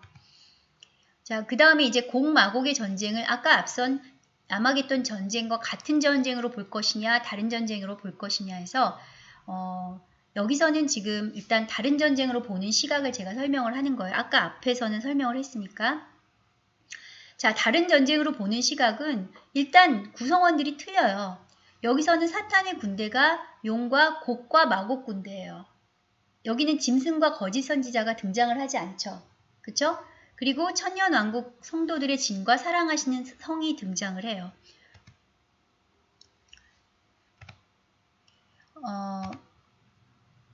네, 그래서 이 계시록 20장에 보면 천년왕국이 등장을 하는데 20장 7절에 천년이 참해. 자, 천년왕국이 끝났어요. 끝난 다음에 사탄이 옥에서 놓여요. 옥에서 놓여서 나와서 다시 사방 백성을 미혹해서 곡과 마곡을 통해서 싸움을 붙여요. 그게 곡과 마곡의 전쟁이다라는 것이 요한 사도가 본 곡 마곡의 전쟁이에요. 그래서 이것을 아까 이야기했던 것과 같은 것으로 보는 사람들과 다르게 보는 사람들이 왜 그렇게 하는지를 보여드리려고 제가 지금 본문을 가져와서 설명을 드린 거예요. 자, 조금 어렵지만 한번 도표를 보고 이제 설명을 드릴게요. 이 마지막 때 천년왕국이라는 것이 상징이냐 아니냐 그것에 따라서 이렇게 달라져요. 자, 예수님의 재림이 성경을 그대로 믿는 사람들, 본문을 그대로 그냥 문자 그대로 믿는 사람들은 전천년설이라 그래서 어떻게 보냐면 천년왕국 전에 예수님이 재림하신다라는 거예요. 순서대로 그냥 계시록의 순서대로. 그렇게 되면 순서대로 천년왕국 전에 아마겟돈 전쟁, 유브라데 전쟁, 즉 3차 대전이 있고 그 다음에 천년왕국이 끝나고 곡과 마곡의 전쟁이 있다는 거예요. 그런데 세대주의 전천년설은 뭐냐면 비슷한데 재림이 두 번 있다는 거죠. 한 번은 7년 환란 전에 공중재림하고 그동안에 성도들이 공중에서 혼인잔치하고 예수님이 7년 환란 후에 지상재림하신다. 어쨌거나 천년왕국 전에 예수님이 재림하신다. 그래서 전천년설이에요. 이렇게 보시는 분들은 순복음이나 또는 오순절 계통이나 또는 이 침례교단의 사람들이 이렇게 보고 계시고요. 또 옛날에 유명한 제자들이나 또 교부들이 이렇게 박해를 받던 초대교회 신앙은 대부분이 이것을 믿었어요. 그리고 이제 미국의 근본주의자들이 세대주의, 전천년설을 조지 밀러나 무디도 여기에 속하고 있고요. 자, 그 다음에 이제 지금 현대 기독교가 주로 많이 믿고 있는 건 뭐냐면 무천년설과 후천년설이에요. 대다수 한 80% 이상이 믿고 있는데 뭐냐면 천년왕국이라는 것은 그냥 상징이다. 즉 신약시대는 천년왕국이라는 거죠. 그래서 천년왕국이 다 끝난 다음에 환란도 다 끝나고 예수님이 재림하신다라는 것이 무천년설이에요. 근데 이 무천년설과 후천년설의 차이는 후천년설은 똑같은데 뭐가 없어요? 환란이 없죠. 그래서 후천년설은 뭐냐면 그냥 세상이 이렇게 좋아지다가 영원한 세상이 열린다. 이제 그거예요. 그래서 아마겟돈과 곡과 마곡의 전쟁을 여기서는 같은 전쟁으로 보고 있다. 이렇게 보시면 되세요. 자, 그래서 무천년설은 이렇게 상징으로 천년왕국을 보는데 교회 시대가 천년왕국이다 이렇게 보는 해석은 이 어거스틴에 의해서 나온 해석이에요. 사실은. 그런데 이게 뭐가 문제가 있냐면 그러면 그 천년왕국 시대에는 귀신들이 돌아다니면 안 되거든요. 근데 지금 귀신들이 돌아다니잖아요. 이걸 어떻게 해석할 것이냐 이제 그게 문제가 있죠. 그래서 이 무천년설을 인정하고 따르는 사람들이 동성애 목사를 인정하는 그런 사람들이 많아요. 사실 로마 카톨릭은 당연히 이제 무천년 후천년설 쪽에 해당하고 자유주의 신학은 뭐 100% 후천년설에 들어가죠. 그래서 종교다원주의나 통합주의 운동으로 이어지는 것은 후천년설이다. 예, 그렇게 보시고 그래서 지금 최근 교계에서는 이 역사적 전천년설로 가야 되지 않겠느냐 이런 그 움직임들이 지금 일어나고 있다. 그래서 천년왕국을 갖다가 여러분들이 어렵기 때문에 도표로 한번 다시 설명을 드리면 이 천년왕국은 예수님이 직접 재림하셔서 직접 왕으로 통치하시는 나라예요. 그 나라가 천국에 있는 나라가 아니라 하나님이 직접 임재하셔서 예수님이 직접 오셔서 재림하셔가지고 통치하시는 그 나라에 이 아마겟돈 전쟁이 끝나고 성도들이 휴거되거나 이제 부활체로 간 사람들이 있을 거 아니에요. 그러면 순교자들이나 보좌에 앉은 자들이나 표를 받지 않은 사람들 중에서 부활한 사람들이 예수님과 함께 왕노릇을 하면서 다스리는 거예요. 1000년간을. 그래서 1000년이 지난 다음에 곡 마곡의 전쟁이 벌어지는데 그때 뭐냐면 용이 풀려난다는 거죠. 그래서 곡 마곡의 전쟁이 일어나고 그때 일부 1000년 왕국으로 들어가서 살아있는 몸, 그 부활체가 아니라 그냥 생존자가 되어서 살아있는 몸으로 1000년 왕국에 들어가는 사람들이 있는데 그 사람들은 살다가 죽을 거 아니에요. 인간 몸이니까. 그 몸으로 죽었던 사람들이 나중에 심판을 받고 의인은 생명의 부활로 악인은 심판의 부활로 그리고 사망과 엄부도 나중에 다시 불못으로 던져지는 둘째 사망과 둘째 부활이 일어난다라는 것이 이거는 제 얘기가 아니고 성경에 있는 거를 그냥 문자 그대로 제가 도표로 한 거예요. 이거를 상징으로 볼 것이냐 아니냐는 이제 여러분들이 판단하실 부분이고 자 그래서 마지막에 새하늘과 새 땅이 열리게 되는데 이제 우리 계시록에서 이 에스겔서를 공부하고 있으니까 에스겔서 39장에 등장하는 고국 땅으로 돌아오게 한다라는 것이 이제 문자 그대로 이루어질 것이냐. 자, 그것에 대해서 이제 이렇게 이슈가 되고 있는 거죠. 자, 실제로 1차적으로는 페르시아에서 고레스 칙령에 의해서 이스라엘 백성들이 귀환을 했죠. 자, 그래서 그랬는데 문제는 뭐냐면 AD 70년에 유대가 완전히 또 멸망을 했어요. 로마에 의해서 성전이 파괴되고 멸망을 했는데 그 이후에 어떤 사상이 등장을 하냐면 이 어거스틴이라는 사람이 카톨릭의 기초를 다진 학자인데 이 사람이 뭐라고 주장했냐면 이제 이스라엘은 없다라고 얘기를 한 거예요. 이스라엘은 없어졌다. 이 세상에서 교회가 이스라엘을 대체했다. 이것을 대체신학이라고 하는데 어거스틴이 그것을 주장을 하게 되면서 개신교도 이것을 그대로 이어서 받게 된 거예요. 근데 사실 그 당시에는 어거스틴의 주장이 맞아 보였어요. 왜? 이스라엘이 실제 없으니까. 그런데 존 넬슨 나비라는 사람이 이 사람이 세대주의를 만든 사람인데 1800년대 사람인데요. 이스라엘이란 나라가 건국되기 이전에 이미 이 사람이 뭐라고 주장을 했냐면 아니다. 성경에 의하면 이스라엘은 반드시 언젠가 회복이 된다.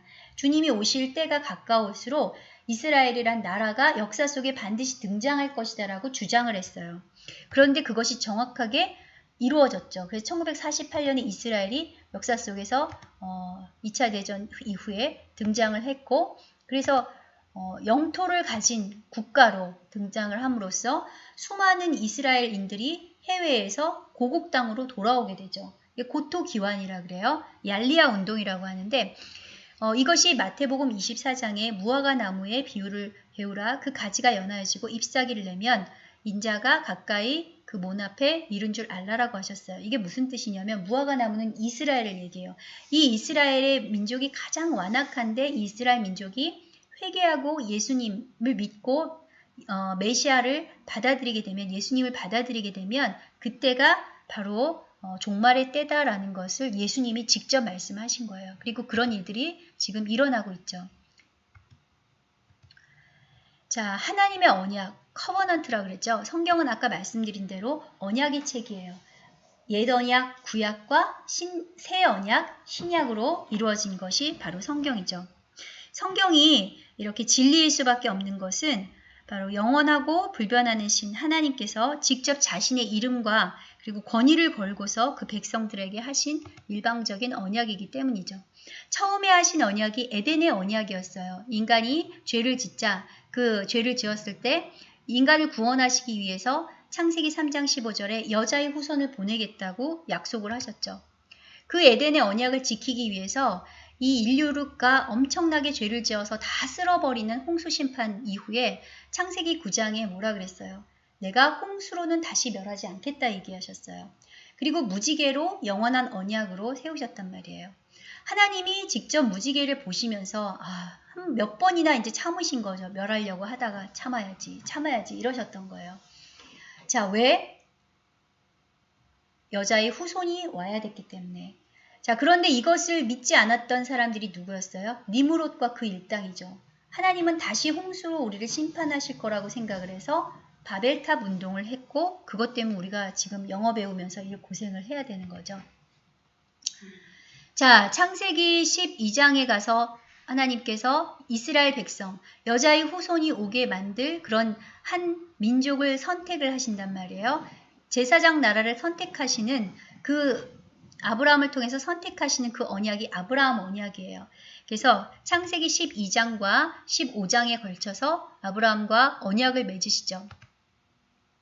그 다음이 출애굽기 19장에 그 이스라엘 백성을 광야로 오게 하셔서 거기에서 시내산에서 결혼을 하시죠. 이스라엘 백성과. 그렇게 해서 제사장 나라로 세우시면서 하시는 언약을 시내산 언약이라 그래요. 자, 그리고 나서 드디어 이 새 언약이 맺어지는데 신언약, 바로 예수님의 십자가 언약이죠. 내 말을 듣고 또 나 보내신 이를 믿는 자는 영생을 얻었고 심판에 이르지 아니하나니 사망에서 생명으로 얻었느니라. 바로 이 새 언약의 중보자 예수 그리스도께서 직접 하신 새 언약이에요. 우리는 이 새 언약을 믿는 사람들이죠. 그 다음에 이루어질 언약이 있어요. 아직 이루어지지 않은 언약이죠. 뭐예요? 계시록 22장의 재림 언약이죠. 보라 내가 속히 오리니, 보라 내가 속히 오리니, 내가 진실로 속히 오리라. 주님이 말씀하셨죠. 자, 이 세상의 끝날에 마침내 그 언약대로 인류를 죄에 빠지게 한 주범인 사탄과 그 추종 세력들을 진멸하러 심판하러 오신다는 그 심판의 언약이죠. 자, 그런데 그 재림 전에 세상의 종말을 알리는 가장 중요한 사인이 뭐라고 말씀드렸어요? 이스라엘의 회복이라고 그랬죠. 자, 에스겔, 오늘 공부한 에스겔 39장에 그 얘기가 나오는 거예요. 내가 후에 그들을 모아서 고국 땅으로 돌아오게 하고, 자, 이렇게 했을 때는 이 고국 땅으로 돌아오는 게 일반인들을 얘기하는 게 아니죠. 그렇죠? 이스라엘 민족이에요. 이 이스라엘 민족을 한 사람도 이방에 남기지 않겠다는 거예요. 그 언약은 이스라엘 회복 언약이죠. 그래서 이것을 통해서 하나님께서 다시 영광스러운 나라, 그리고 메시아로 다스리는 그 나라를 세우시겠다는 언약을 하셨어요.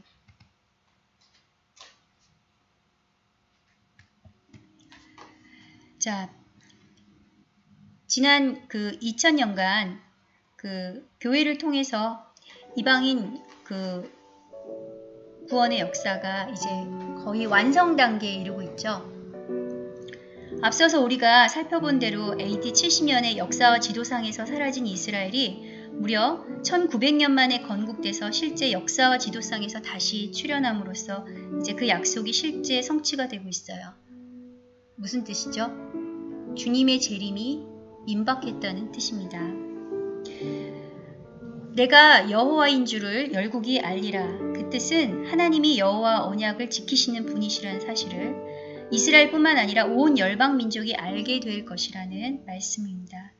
구약과 신약의 거의 모든 언약이 성취되었어요. 앞으로 성취될 언약이 두 가지가 남아있다 그랬습니다. 하나는 지금 진행 중인 이스라엘 회복의 언약과 그리고 앞으로 오게 될 예수님의 심판의 재림 언약이죠. 이 언약들은 동시에 이루어질 수도 있고 순차적으로 이루어질 수도 있어요. 그러나 중요한 것은 반드시 이루어진다는 사실입니다. 자, 수천 년 전의 약속도 기억하시고 그것을 지키시는 하나님. 그 하나님은 자신의 이름에 명예를 걸고 반드시 그 약속을 지킬 것입니다. 그런데 중요한 게 있어요. 그 신실한 하나님의 언약에 따르는 포상은 결코 아무한테나 주어지지 않는다는 사실입니다.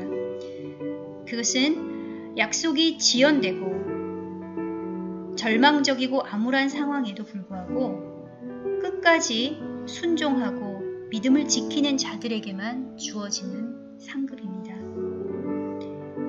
기다림이라는 것은 믿음의 또 다른 표현이에요. 믿기 때문에 끝까지 기다릴 수 있습니다. 어떤 상황에도 하나님의 언약을 기억하고 기다리는 사람들은 반드시 구원을 받게 될 것입니다. 이제 여러분은 과연 하나님의 언약의 성취를 기다리실 준비가 되어 있으신가요? 기도하겠습니다.